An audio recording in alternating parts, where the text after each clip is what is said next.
À la tête chaque dimanche des enfants de la télé, Laurent Ruquier s'offre des audiences très confortables en rencontrant de nombreuses personnalités qui lui tapent parfois dans l'œil. Depuis ses débuts en 1987 sur France 3 Régions, Laurent Ruquier est devenu l'une des valeurs sûres du service public, mais aussi de la radio.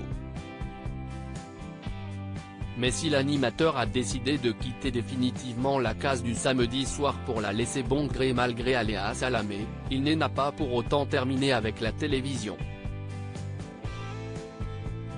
Chaque dimanche, il est en effet présent le soir juste avant le journal de 20h de France 2 afin de présenter la nouvelle formule des enfants de la télé.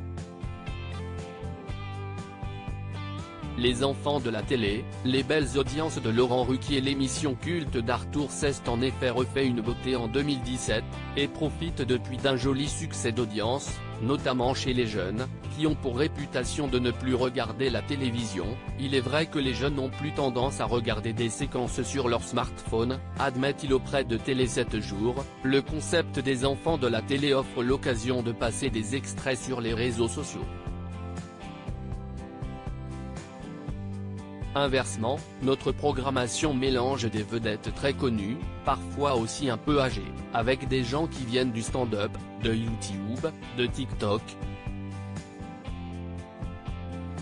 J'ai toujours été pour le mélange de générations.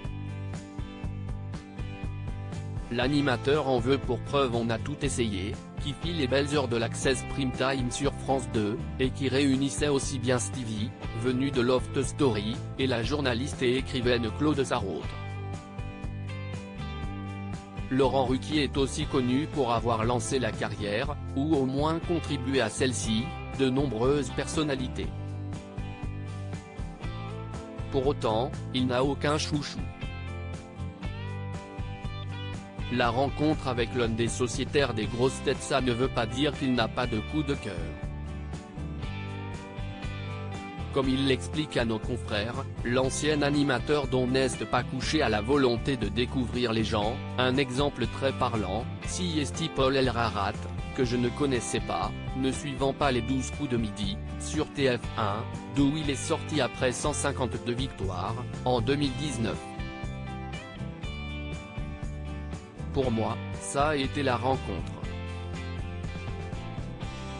Pour celui qui est aussi producteur de théâtre, il considère le jeune homme, désormais chroniqueur aux grosses têtes, comme formidable, cultivé, pas seulement une machine à mémoire. C'est pour cette raison qu'il a rejoint sa bande sur RTL. À lire aussi Les grosses têtes, ce changement annoncé par Laurent Ruquier.